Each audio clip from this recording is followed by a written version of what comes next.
Salve e benvenuti alla piana di Astreg. Io sono Jack Sunslight e in questo video vedremo nel dettaglio i poteri Neozone, il loro funzionamento e la loro ispirazione. Per questo video ho usato come fonti i corti, le descrizioni delle carte, il retro del libretto della serie e il magazine. Quindi se in qualche fonte al di fuori di queste, come i libri e fanbook, ci sono informazioni che mancano, fatelo sapere nella sezione commenti. Ma prima, sigla!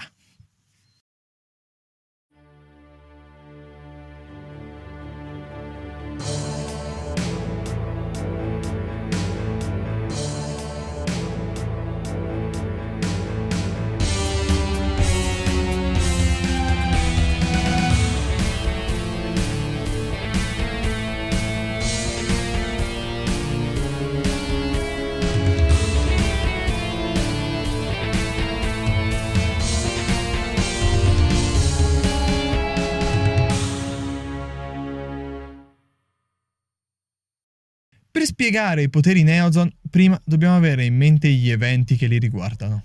Ho fatto un video riassumendo la storia della serie Final Evolution. Vi metto il link nelle schede, ma faccio comunque un recap veloce. Dopo che l'Occhio della Vita viene lanciato nello spazio, la Cosmoatmosfera, Gorm comincia a trovarsi in condizioni critiche. Forse per aiutare i gormiti in difficoltà o forse per puro caso, il Sole e la Luna richiamano l'Occhio della Vita e infondono in esso la loro energia. Il Sole attraverso i suoi raggi e la Luna attraverso la sinistra luce notturna. Un nome più agile di così non si poteva. Così facendo si forma una nuova e potente energia che rende enorme l'Occhio della Vita, che per qualche motivo comincia a precipitare verso Gorm. Nonostante il tentativo del Sommo luminescente e di Obscurio di fermarlo, l'Occhio si schianta su Gorm e rilascia i nuovi poteri su tutta l'isola. L'energia Neozone si propaga come un'onda che viene assorbita dalla Terra creando il popolo del diamante, filtra nel Monte Vulcano generando il popolo del metallo, penetra nei rami degli alberi della foresta silente generando il popolo della foresta infuocata, cristallizza la potenza di Devil Phoenix creando quindi il popolo dei fossili, e arriva al mare propagandosi ora come onde gelide generando il popolo del ghiaccio. Dopo questo riassunto posso parlare dei poteri Neozone e provare a dare risposta ad alcune delle domande che li coinvolgono. Perché sono i signori di terza? Che potenziamento effettivo danno? A cosa sono ispirati? Perché proprio questi nuovi popoli? Andiamo con ordine. Perché solo i signori di terza serie ricevono il potenziamento Neozone e non gli Energeia o gli Atomic? Per quanto non possiamo essere certi che i signori della seconda serie non li hanno ricevuto, posso trovarvi il motivo per cui loro sicuramente non possono aver raggiunto l'evoluzione finale. E questo si trova nella vera natura dei poteri Mythos e l'origine dei poteri Final Evolution. Come ho già detto nel video sui poteri Atomic, i poteri Mythos sono poteri Atomic infusi di energia della luce e delle tenebre, mentre i poteri Neozone derivano dall'energia del Sole e della Luna. Ora, con l'assorbimento dell'energia Neozone, Sommo e Obscurio tramutano completamente i loro elementi, luce e tenebre, corrispettivamente quelli del Sole e della Luna. Quindi lo stesso deve essere capitato a tutti gli altri signori che hanno in loro una parte dei poteri della luce e delle tenebre, cioè i gormiti che posseggono i poteri Mythos. In un certo senso si potrebbe anche dire che l'unica parte che si è potenziata è questa. Questa teoria è rafforzata dalle descrizioni delle carte di alcuni gormiti Final Evolution.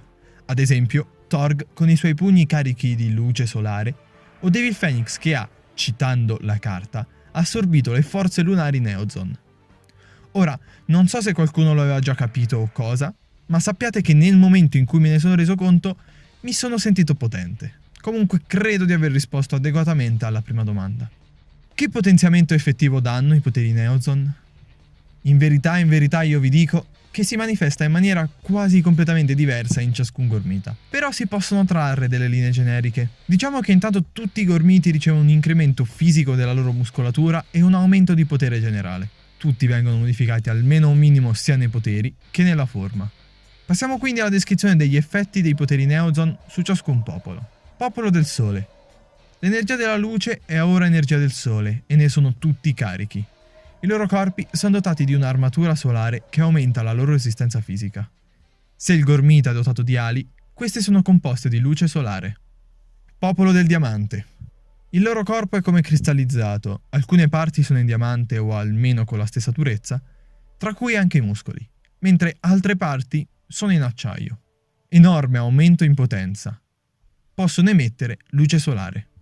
Popolo del ghiaccio. Corpo in ghiaccio millenario e duro come una roccia. Rinnovato vigore, dotati anche di acule taglienti capaci di scalfire il ghiaccio. Popolo della foresta infuocata.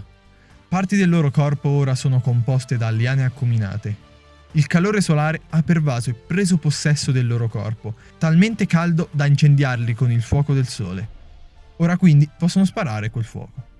Popolo della luna. Aumento sia di potenza che di malvagità. Ora capaci di usare magia lunare, dotati di sguardo lunare che produce fasci di luce lunare. Popolo del metallo. Ora coperti da una fredda corazza metallica non scalfibile. Mi pare già un power up abbastanza grosso, non c'è molto altro da dire. Popolo dei fossili. Le loro membra sono state bruciate lasciando il loro scheletro di fossili. Mi pare venisse detto proprio questa combinazione di parole, quindi corpi acuminati e o taglienti, segnati da un antico e oscuro potere. Poi non vi saprei dire altro, di caratteri generali ho notato soprattutto questi. Il resto è notabile al massimo in pochi membri di ciascun popolo e non direi che sarebbe da considerare un carattere generale per il popolo intero.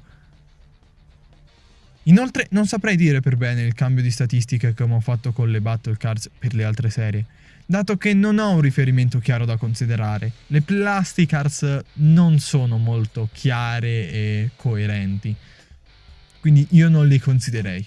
Bene, ora direi di andare avanti e passare a quello che potrebbe essere il tema ricorrente tra i vari nuovi popoli della serie di Final Evolution, e quindi la loro possibile ispirazione.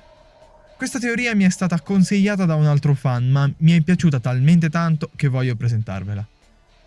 Secondo questa ipotesi, il tema ricorrente è la caduta di un meteorite. Infatti, i meteoriti possono essere composti di metalli e ho scoperto, scrivendo questo video, che possono anche contenere diamanti. Successivamente gli altri popoli sono le conseguenze della caduta di un corpo celeste di almeno 10 km di diametro. Infatti, dopo la caduta, tutte le foreste e le vicinanze, che non vengono abbattute dall'onda d'urto, prenderanno fuoco. Gli animali moriranno generando dei fossili e le polveri e ceneri copriranno il sole, causando così una piccola era glaciale. Mi era parso che fosse abbastanza sensata questa teoria, soprattutto perché mi è sempre sembrato abbastanza forzato che l'occhio è stato ingrandito e male interpretato come un meteorite. Quindi ciò risolverebbe questa mia sensazione. E ora passiamo alla risposta finale. Il motivo per cui dal punto di vista di lore e nella logica della serie, i popoli Mythos sono diventati proprio quei nuovi popoli che vediamo in Final Evolution. Questa è una mia teoria, e mi pare abbastanza logica, ma se ne avete altre fatemi sapere nei commenti. Ok. Secondo me, le forme raggiunte grazie ai poteri Neozon hanno lo scopo di adattare i popoli di Gorma alle condizioni avverse in cui si trovavano a seguito del lancio dell'Occhio della Vita nello spazio.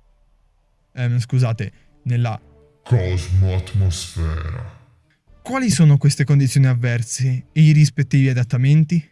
Beh, con la lontananza dell'Occhio della Vita, un vento freddissimo soffia sul picchio dell'Aquila. Quindi i poteri Neozon rendono i gormiti dell'area un ammasso di scheletri, probabilmente incapaci di provare freddo o almeno resistenti ad esso. Il monte vulcano eruta con una potenza tale da cacciare i gormiti del vulcano da esso. Quindi l'energia Neozon dona loro una maggiore resistenza al calore, tramutando il loro corpo in metallo. La Terra trema con un'estrema forza, quindi i poteri Neozon rendono i gormiti della Terra duri come diamante, così da poter resistere alle onde sismiche. Anche gli oceani vengono colpiti da venti freddi, tanto da tramutare l'acqua del mare in ghiaccio. Quindi i poteri Neozon tramutano il popolo del mare nel popolo del ghiaccio. Fiamme invadono le foreste, e quindi ora fiamme solari invadono i gormiti della foresta infuocata, così da poter vivere nel fuoco senza problemi. Per il popolo del Sole e della Luna non avrei bisogno di spiegare, dato che sono letteralmente la forma più pura dei poteri Neozon.